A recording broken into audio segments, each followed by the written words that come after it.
Hello friends, कैसे हैं आप सब। आई हो सभी विद्यार्थी बेहतरीन तरीके से क्लासेस को अटेंड कर रहे होंगे और सभी बच्चों को क्वेश्चन समझ में आ रहा होगा।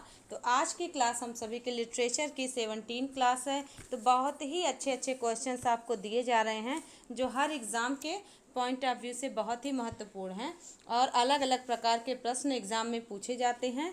तो सभी पहलुओं को टच करते हुए, जैसे इंग्लिश लिटरेचर के हिस्ट्री ऑफ इंग्लिश लिटरेचर है, फिगर्स ऑफ स्पीच है, और हम सभी देखते हैं टर्म्स है, और हम सभी आपको मिल पा रहा है कि बहुत ही राइटर से संबंधित बहुत ही मोस्ट इम्पॉर्टेंट क्वेश्चन है जो आपको दिए जा रहे हैं। तो चलिएगा स्टार्ट करते हैं। पहला क्वेश्चन है, who wrote the poem defence of Lucknow. तो सबसे पहले ऑप्शंस देखेंगे, Matthew Arnold, Mulk Raj Anand, Alfred Lord Tennyson, and last option है रॉबर्ट ब्राउनिंग। ठीक है, तो देखिएगा, मैथ्यू अर्नोल्ड और मुल्क राज आनंद, टेनिसन और रॉबर्ट ब्राउनिंग में आपको ध्यान रखना है कि ये लखनऊ इंडिया का एक शहर है। It is a capital of UP.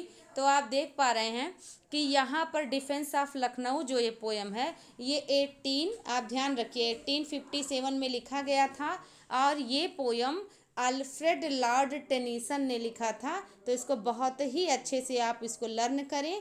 ठीक है, मैथ्यू अर्नोल्ड नहीं लिखे थे, मुल्क राज आनंद भारतीय कवि हैं लेकिन इन्होंने भी नहीं लिखा, और रॉबर्ट ब्राउनिंग भी अपने आंसर नहीं होंगे। ठीक है, मैथ्यू अर्नोल्ड का डोवर बीच और रग्बी चैपल आप देखते हैं, थायरिसिस, ये सब पोएम इम्पॉर्टेंट है। और मुल्क राज आनंद का Untouchable, Coolie, two leaves and a bud, ठीक है, old man and woman cow, ये सब है गौरी, जिसका सब टाइटिल है।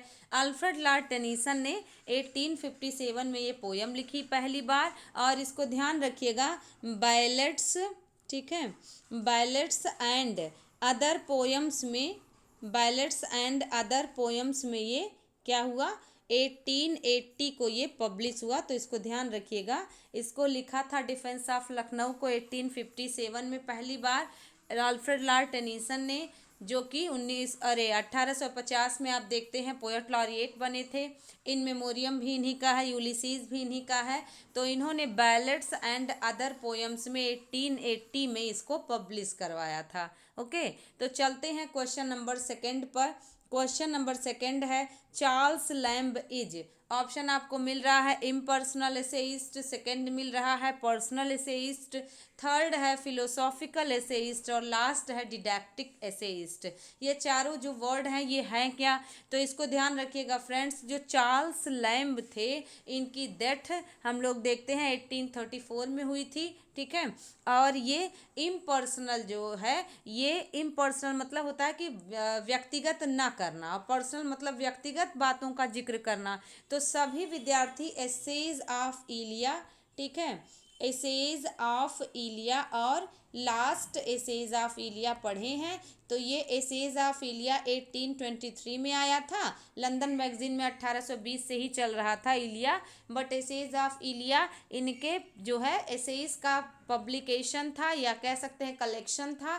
फर्स्ट टाइम 1823 में कलेक्शन आया, और सेकेंड टाइम आफ्टर 10 ईयर्स 1833 में ये लास्ट एसेज ऑफ इलिया आया। ठीक है, तो इसको ध्यान रखिएगा, ये पर्सनल एसेइस्ट थे, और आप जानते हैं इन्होंने ड्रीम चिल्ड्रन में अपनी बहन और अपने भाई जॉन की, जो कि मृत हैं, और अपनी पत्नी की, जो कि कहते हैं ये कि बच्चों की माँ है, बट यहाँ पर आप देखें इनकी शादी हुई नहीं थी, ये रिमेन बैचलर थे। ओके, तो आई होप आपको समझ में आ रहा होगा। यहाँ पर ये पर्सनल एसेइस्ट माने जाते हैं। इम्पर्सनल एसेइस्ट जो फ्रांसिस बेकन को कहा जाता है, और Charles Lamb is also called prince of एसे।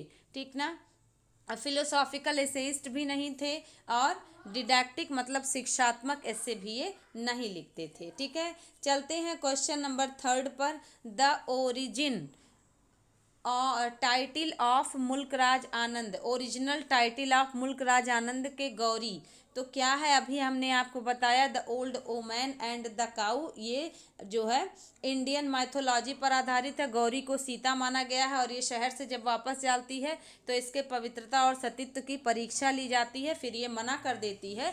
इस आधार पर मुल्क राज आनंद ने गौरी को, इसमें गौरी नाम की एक महिला है जो ग्रामीण परिप्रेक्ष्य से शहरों के तरफ आती है, तो the old woman and the cow इसका सब टाइटल गौरी है। ठीक है, अब ये आया कब था फ्रेंड्स, तो 1960 में, ये 1960 में मुल्क राज आनंद ने इसको पब्लिश करवाया था। ठीक है, और ध्यान रखिएगा कि जो विलेज है, ये विलेज और across the black water and सोड एंड द सिकल, ये ट्रिलोजी है। ठीक है, 3 नावल एक बार एक साथ छपवाना, दैट इज कॉल्ड ट्रिलोजी। तो 1940 में इसको क्या किया गया था, इसको पब्लिश करवाया गया था। और ये द विलेज पहला है, दूसरा अक्रॉस द ब्लैक वाटर और तीसरा है सोड and the sickle. Okay, untouchable 1935 में आया था और ये इसमें लाखा है, बाखा है, सोहिनी है, गुलाबो है, पंडित कालीनाथ हैं। ठीक है, ये सब कैरेक्टर्स बहुत ही इंपॉर्टेंट हैं।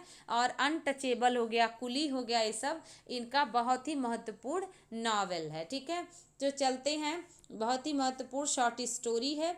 अगला क्वेश्चन है, question number 4, which novel of Anand presents the experiences of an 18-year old sweeper boy in the course of single day. आप बताइए, यहाँ पर जो मुन्नू है वो 14 साल का लड़का है, छोटा बच्चा है, अंग्रेजन के अत्याचार से रिक्शा खिंचवाती है और बच्चे की मृत्यु हो जाती है टीबी से।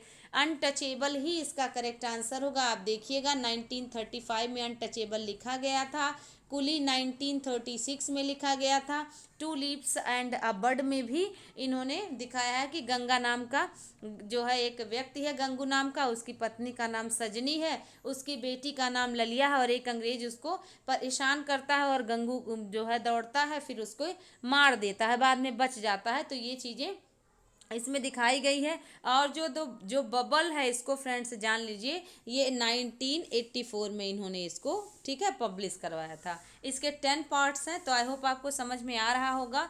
तो अपना करेक्ट आंसर है अनटचेबल। ओके, चलेंगे क्वेश्चन नंबर 5 पर। क्वेश्चन नंबर 5, तो क्वेश्चन नंबर 5 देखिएगा, नेम द ल्यूटिनेंट, जिसको लेफ्टिनेंट कहते हैं फ्रेंड्स, इसको ध्यान रखिएगा, स्पेलिंग भी एग्जाम में आता है। तो LIEUTENANT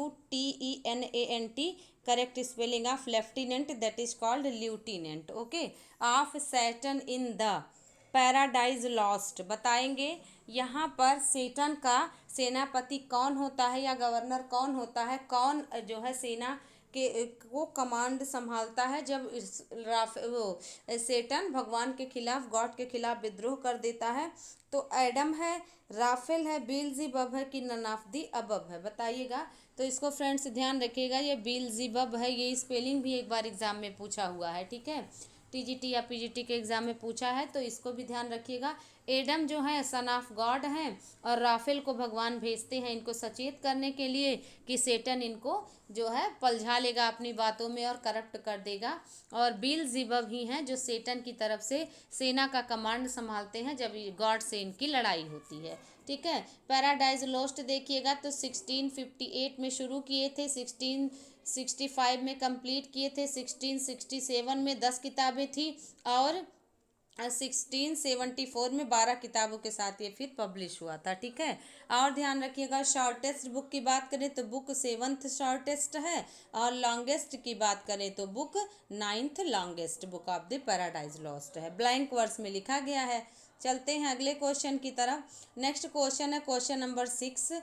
तो देखिएगा, अ पिंडारिक ओड हैज़ 3 पार्ट्स, तो कौन कौन से हैं, दे आर स्ट्रोफे, एंट्री स्ट्रोफे और इपोड। तो इसको ध्यान रखिएगा फ्रेंड्स कि स्ट्रोफे, एंट्री स्ट्रोफे और इपोड है, ये पिंडारिक ओड का पार्ट है। It is also called classical ode. ठीक है, क्लासिकल ओड को पिंडारिक ओड भी कहते हैं और पिंडार नाम के कवि ने इसको डेवलप किया था, इसलिए इन्हीं के आधार पर ये नाम पड़ गया पिंडारिक ओड। इसको क्लासिकल ओड और इटालियन ओड भी कहा जाता है। ऑक्टेव और सेस्टेट इटालियन सोनेट का पार्ट है और क्वाट्रेन और कपलेट विलियम शेक्सपियर के सोनेट का पार्ट है। 3 क्वाट्रेन 1 कपलेट और ऑक्टेव सस्टेट 8 और 6 लाइन की होती है। बीच में जो turning point of the sonnet होता है दैट इज कॉल्ड वोल्टा।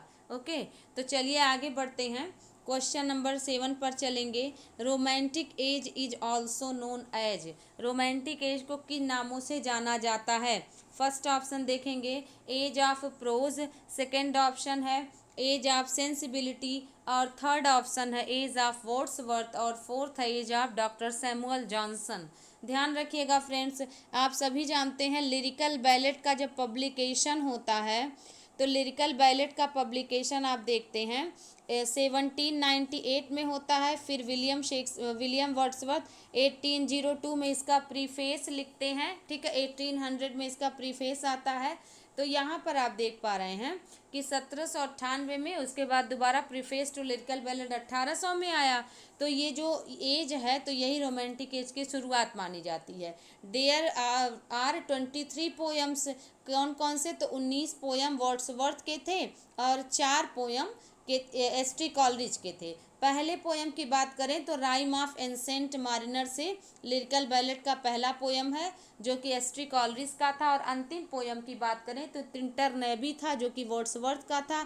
और वर्ड्सवर्थ के पहले पोएम की बात करें तो VR7 है, ठीक है, इसको ध्यान रखिएगा फ्रेंड्स। तो एज ऑफ वर्ड्सवर्थ इसना करेक्ट आंसर है। एज ऑफ पोप की बात करें तो इसको ऑगस्टन एज कहा जाता है। और एज ऑफ सेंसिबिलिटी जो है वो डॉक्टर सैमुअल जॉनसन या ट्रांजिशनल पीरियड के नाम से जाना जाता है। नियो क्लासिकल एज की जब शुरुआत होती है, आपने देखा है नियो क्लासिकल एज, तो यहाँ पर हम देखते हैं कि मोनार्की रिस्टोर हुई तो रेस्टोरेशन एज आया 1660 से 1700 तक।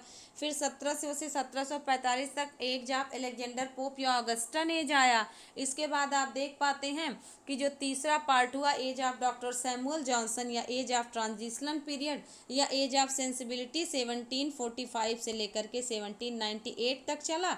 और 98 में रोमांटिक एज आ गया लिरिकल बैलेट के पब्लिकेशन से। ओके, तो चलिएगा क्वेश्चन नंबर 8 पर। The phrase willing suspension of disbelief, बताइएगा कीट्स का है कि टी.एस. इलियट का है कि एस.टी. कॉलेज का है कि विलियम शेक्सपियर का है? फटाफट आंसर करें। ध्यान रखिएगा फ्रेंड्स, ये कीट्स का नहीं है। कीट्स का निगेटिव कैपेबिलिटी है जो कि बार बार एग्जाम में पूछता है, ठीक है, निगेटिव कैपेबिलिटी, नकारात्मक क्षमता धारण करने की निगेटिव कैपेबिलिटी है कीट्स का। और टी.एस. इलियट का ऑब्जेक्टिव कोरिलेटिव है, डिसोसिएशन ऑफ सेंसिबिलिटी है, यूनिफिकेशन ऑफ सेंसिबिलिटी है, सब टी.एस. इलियट का है। एस.टी. कॉलरिज का है ये विलिंग सस्पेंशन ऑफ डिसबिलीफ, ठीक है, इसको ध्यान रखिएगा, नोट डाउन कर सकते हैं। विलियम शेक्सपियर का भी नहीं है, ठीक है। तो आई होप आपने इसको समझा होगा, बहुत ही बेहतरीन तरीके से बताने का प्रयास किया जा रहा है। आप नोट्स बनाएं, ध्यान रखें। Question number 9, Shelley's defence of poetry was written in response to, तो इसको ध्यान रखिएगा friends. An apology of poetry Philip Sidney का नहीं है। 4 एजेज ऑफ पोएट्री यही है। नेसेसिटी ऑफ अथेइज्म ये 1811 में इन्होंने लिखा था, जिसकी वजह से इनको ऑक्सफोर्ड यूनिवर्सिटी से एक्सपेल्ड कर दिया गया था। नन ऑफ एबव भी नहीं होगा। तो 4 एजेज ऑफ पोएट्री ये थॉमस लव पिकाक का है, इसको ध्यान रखिएगा। इन्हीं के रिस्पॉन्स में शैली ने डिफेंस ऑफ पोएट्री लिखा था, ठीक है। और आप देखिएगा डिफेंस ऑफ पोएट्री इन्होंने लिखा था। और 4 एजेस कौन से थे? तो आयरन एज है, ध्यान रखिएगा, आयरन एज है। 4 एज कौन कौन से हैं? तो पहला आयरन एज, दूसरा गोल्ड एज है, ठीक है, गोल्ड एज है, तीसरा सिल्वर है और चौथा ब्रास है। ये भी क्वेश्चन एग्जाम में आया हुआ है फ्रेंड्स, ध्यान रखिए। तो पहला आयरन एज है, दूसरा गोल्ड एज है और तीसरा सिल्वर एज है और चौथा हम सभी का ब्रास एज है, जिसको पीतल एज कहते हैं, ठीक है। तो ये 4 एजेस के यही नाम इन्होंने लिखा है। I hope you all are getting my point. Right in comment box what is your view about classes, ठीक है। तो बताएंगे लिरिकल बैलेट कैसे ओपन होता है। पहला क्वेश्चन हमने आपको अभी कंफर्म किया, टिंटर नेवी से समापन होता है, नहीं होगा इसका आंसर। राइम ऑफ एंसेंट मारिनर से स्टार्टिंग होती है और कॉलरिज का बायोग्राफिया लिटरेरिया 1817 में आया था, तो ये अपना आंसर नहीं होगा। VR7 वर्ड्सवर्थ का पहला पोयम है। और यहाँ लिरिकल बैलेट का पूछे तो आपने देखा ना कि 19 पोयम वर्ड्सवर्थ के थे, 4 पोयम कॉलरिज के थे, तो जिसमें से कॉलरिज के poem rime of ancient mariner से लिरिकल बैलेट की स्टार्टिंग होती है और समापन टिंटर नेवी से होता है। वर्ड्सवर्थ का पूछेगा तब VR7 होगा। आई थिंक आप सभी को समझ आ रहा होगा। चलेंगे क्वेश्चन नंबर 11 पर। Question number 11, which is the main feature of Victorian as. पहला ऑप्शन इथिकल लिटरेचर, मतलब नीति शास्त्र की बातें होने लगी थी।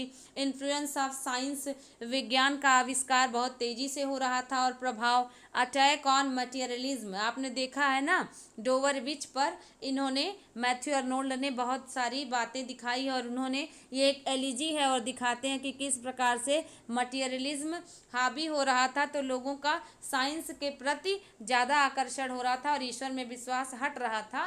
तो यहाँ पर मैथ्यू अर्नोल्ड ने पॉइंट आउट किया है और ऑल ऑफ द अबव एक ऑप्शन है। तो बिल्कुल सही फ्रेंड्स, तीनों सही है। इट मीन्स ऑप्शन नंबर 4 अपना करेक्ट आंसर होगा। ठीक है, ऑप्शन नंबर 4 डी ऑप्शन। यहाँ पर ऑल ऑफ द एबव होगा कि इथिकल लिटरेचर भी लिखे जाने लगे थे, इन्फ्लुएंस ऑफ साइंस भी हो रहा था और मटीरियलिज्म यानी भौतिकतावादिता पर अटैक भी हो रहा था। चार्ल्स डिकेंस को देखिए, तो ये चार्ल्स डिकेंस जो representative novelist of Victorian age माने जाते हैं। वहीं टेनीसन की बात करें तो representative poet of Tennyson age माने जाते हैं। ठीक है, विक्टोरियन एज। ओके, चलेंगे क्वेश्चन नंबर 12 पर। डेविड कॉपरफील्ड लिखा गया था। तो फ्रेंड्स ध्यान रखिएगा, ये चार्ल्स डिकेंस का ऑटोबायोग्राफिकल है। 1812 में इनका जन्म होता है और 1870 में इनकी मृत्यु होती है। किसकी? चार्ल्स डिकेंस की। ठीक है, तो 1850 इसका करेक्ट आंसर है और इसको इन्होंने अपना बेस्ट नॉवेल कहा है चार्ल्स डिकेंस ने। और डेविड कॉपरफील्ड इनका ऑटोबायोग्राफिकल भी है। और 1854 में ध्यान रखिएगा, 1854 की अगर हम बात करें तो ब्लीक हाउस आया था। ठीक है, ब्लीक हाउस। ठीक, इसके बाद 1861 की बात करें तो ग्रेट एक्सपेक्टेशन आया था। ठीक है, ग्रेट एक्सपेक्टेशन आया था इनका। और देखिएगा लास्ट इनका नॉवेल भी है ग्रेट एक्सपेक्टेशन और 1812 में इनका खुद बर्थ हुआ था। ठीक है, तो आई होप आपको 12 क्वेश्चन समझ में आया। 13 पर चलेंगे। Which one of the following is written by Matthew Arnold, बताएं फटाफट। My Last Duchess, Ulysses, In Memoriam, Rugby chapel.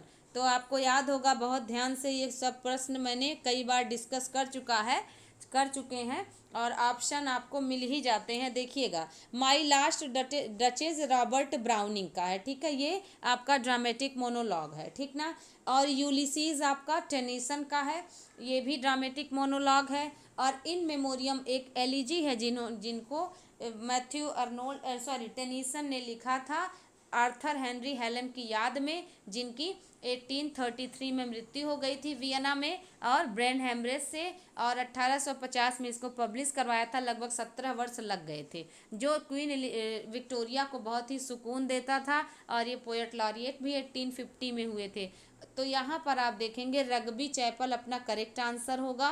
Rugby chapel एक एलिजी है जो मैथ्यू अर्नोल्ड ने अपने पिता की मृत्यु थॉमस अर्नोल्ड पर लिखी थी। ठीक है, ये सब क्वेश्चन बहुत ही इंपॉर्टेंट है फ्रेंड्स, आप इसको स्किप नहीं कर सकते। मैथ्यू अर्नोल्ड के पिता का नाम थॉमस अर्नोल्ड था, जो रग्बी में हेडमास्टर थे और ये बचपन में पढ़े भी थे। तो यहाँ पर रग्बी चैपल जो है ये मैथ्यू अर्नोल्ड ने लिखा था। क्वेश्चन नंबर 14 पर चलेंगे। Who says earth is the right place for love. इसको याद रखिएगा कि ये Robert Browning, Robert Frost, William Faulkner और विलियम शेक्सपियर में से आप ध्यान रखिए, ये रॉबर्ट फ्रस्ट ने लिखा था कि अगर किसी को प्रेम करना है तो धरती पर आए, तभी जो है बहुत जो है अच्छा जगह है ये करने का। ठीक है, प्रेम करने का आप ध्यान रखिएगा। अब रॉबर्ट फर्स्ट के लाइफ स्पैन की बात करें तो ध्यान रखिएगा, ये 1874 में इनका जन्म होता है और 1863 में रॉबर्ट फर्स्ट की मृत्यु होती है। Gift outright poem, new Hampshire, ठीक है, मेंडिंग वाल, ये सब इन्हीं का है। ठीक ना। तो रॉबर्ट ब्राउनिंग की अगर हम सभी बात करें तो 1812 में इनका जन्म होता है और 1889 में इनकी मृत्यु होती है। रॉबर्ट फर्स्ट के आपने देख लिया कि 1874 में इनका जन्म होता है और 1863 में इनकी मृत्यु होती है। विलियम फकनर की बात करें तो आप देखते हैं कि सन एंड साउंड एंड द फरी इन्हीं का है। ठीक है, सेंचुरी इनका है, बहुत महत्वपूर्ण है। द हेमलेट भी इनका है।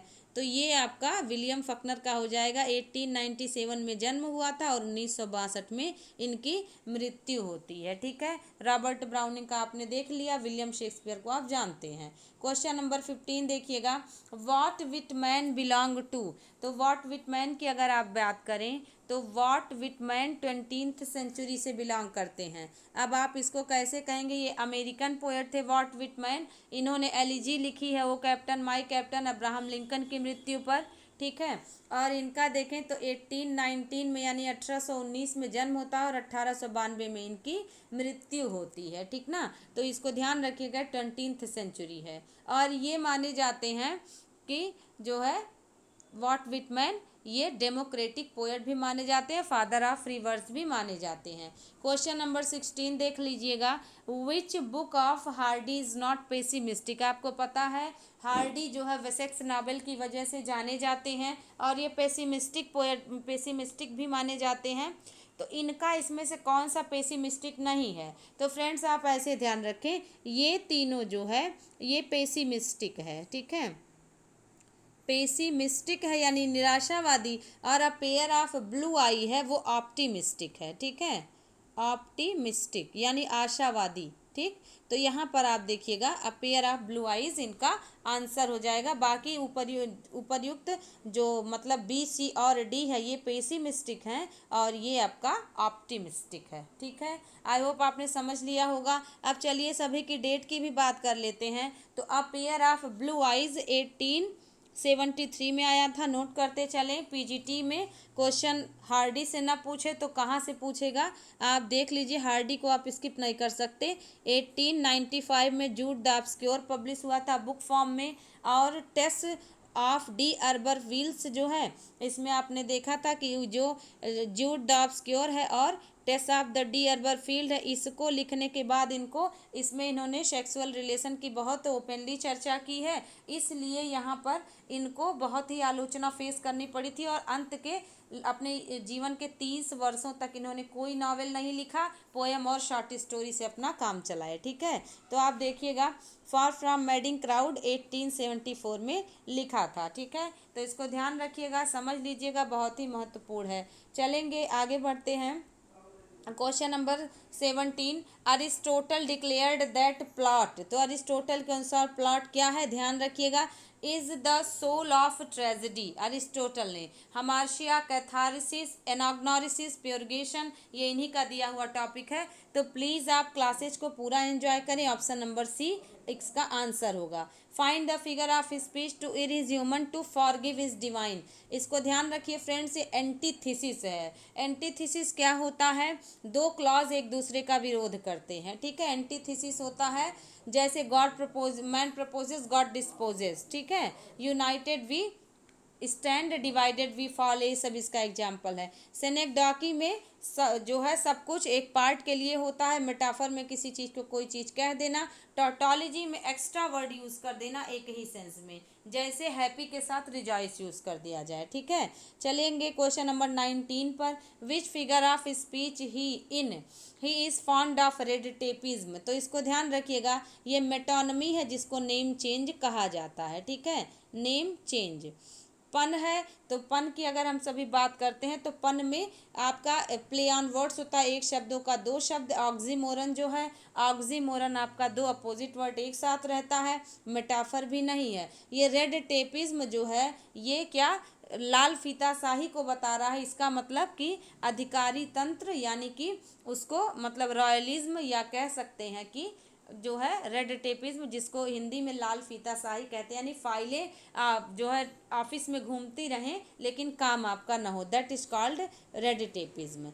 20th क्वेश्चन से देखिएगा, आप इसको ध्यान रखिएगा कि 20th क्वेश्चन जो है वो आपका थोड़ा कंफ्यूज आपको कर सकता है, इसलिए बहुत ध्यान देना पड़ेगा। Youth is full of pleasure, age is full of care. तो यहाँ ध्यान रखिएगा, यूथ माने युवा और प्लेजर मतलब आनंद, और एज मतलब बुजुर्ग अवस्था, और केयर मतलब ख्याल रखना। तो यहाँ पर एक एक क्लास दूसरे का अपोजिशन है तो यहाँ पर भी एंटीथेसिस हो जाएगा। ऑक्सीमोरन, पन और एपॉस्ट्रॉफी नहीं होगा। तो फ्रेंड्स, और आज टाइम की थोड़ी शॉर्टेज थी, मुझे कुछ इम्पोर्टेंट काम था, इसलिए मैंने क्लास को जो है बहुत जल्दी ही ख़त्म करने का आज प्रयास किया है। आई होप आप समझ रहे होंगे कि ज़रूर कोई बात रही होगी, तभी आज क्लास बड़े जल्दी समेट दिया गया।